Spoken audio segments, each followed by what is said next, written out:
many people doubted the involvement of Vatsa. So, and that's no matter what IBB says. I mean, when IBB keep on talking about his friends. Okay, Vatsa was your childhood friend. You executed him. Abiola was your friend. You you cancelled his election and he died in custody. You claimed Delegate was your friend and he died so is that how your friends always die? There's a part of your book that I'll be looking at. But let me deal with IBB's book. Yeah. Because you mentioned childhood. Yeah. IBB said, with the benefit of hindsight, now, I recall that a constant part of our relationship as teenagers and young men was a continuous and recurrent pair jealousy on his part towards me. He was always envious of my achievement, especially when he thought I was progressing better than him, either in school or our military career paths. For instance, when I became head boy at Bida Secondary School, Vatsa often made it a duty to put obstacles in my way as a leader.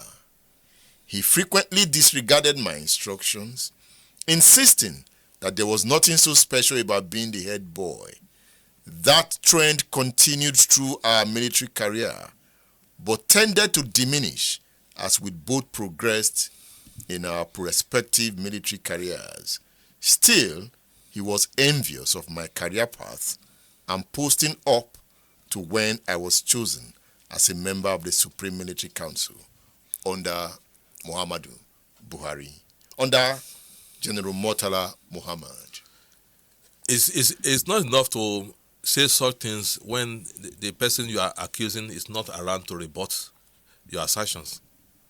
Anybody can say anything when there's somebody to rebut your assertions. It's just like when IBB was talking about on June 12th, Abiola is dead, Humphrey Wosu is dead, Ato Ezerebe is dead, Clement Akpangbo is dead, all your witnesses are dead, and you are now telling lies. Abacha is dead.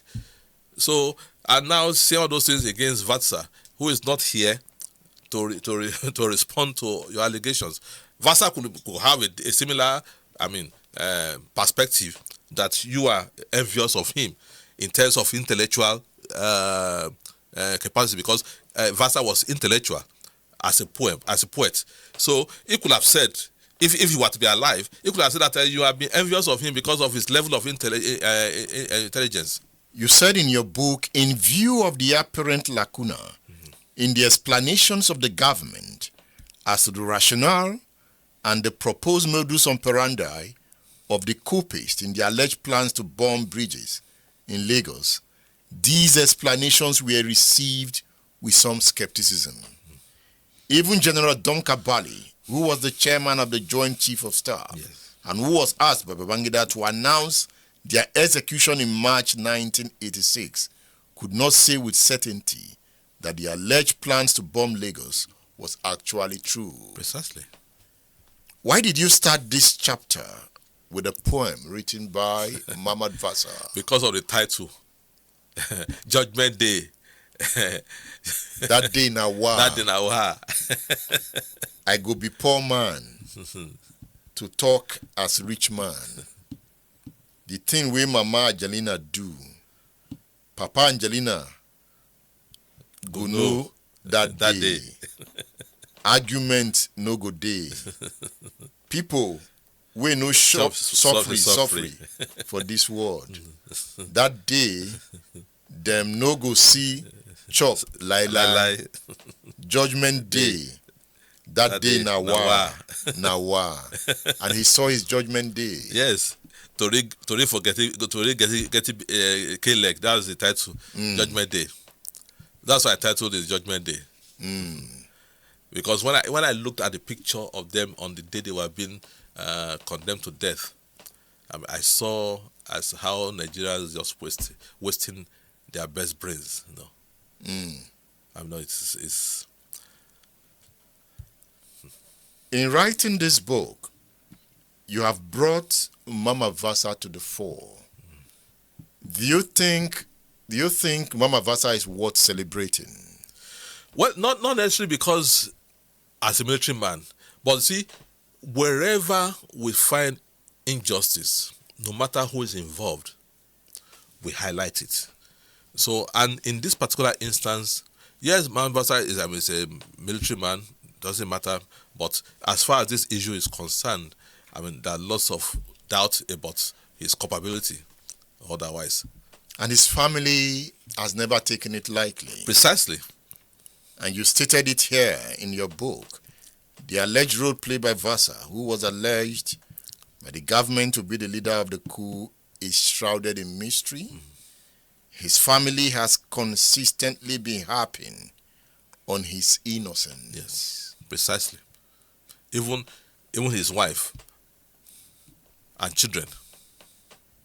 While it's also been touted that there was no love lost between Vatsa and Babangida, who it is believed felt uncomfortable with Vatsa's rising intellectual profile. Yes. With the possibility that he could be a threat to him. Precisely. Would Babangida want to kill him in that case? Look, anything can happen. happen. Retire him. Anything can happen. Look, anything can happen. Because when based on what Babagida said in that book, that this guy was envious of me. So anything can happen. So, and unfortunately, Vatsa is not around to report whatever Babangida said. And when you say somebody was your close friend, childhood friend, and when that thing happened, I recall that some years later, Babangida was interviewed, and he said that I felt bad watching the video of his execution. No, it wasn't made public. They would just video it and go and show to him. It's only those of us in Vanguard, close to Kirikiri, that knew when they were being executed, because Kirikiri prison, just a distance from Vanguard. So we hear the staccato or stand, so we knew when they were being executed. The same thing during the Oka school, when they were being executed. So, and it's so surreal when you see how blood just being wasted unnecessarily. It's unfortunate. Have we recovered from that era as a country? I don't think so. I don't think so. That's why I never wished for any military government at all, because you decimate the rank and file over suspicion. This one is planning coup. If somebody does something, it's what you're planning something. You detail somebody after him, and it's absolutely unnecessary. I was speaking with a retired military officer recently in a private conversation. Yes. He said they were even so scared of even visiting themselves. Yes. Because you don't even know who you visit, and they will tell you tomorrow is among the coup planners. Precisely. He said he could never make telephone calls because he didn't know who was listening. Yes. Precisely. Because everybody's a suspect. Because when it comes to your coup, even your wife doesn't know when you're planning. Doesn't know. I think it was Shola or Shukeyabi. Who was it? I think Shola who interviewed Oka's wife. Some few years ago. He never knew what the husband was planning. He never knew.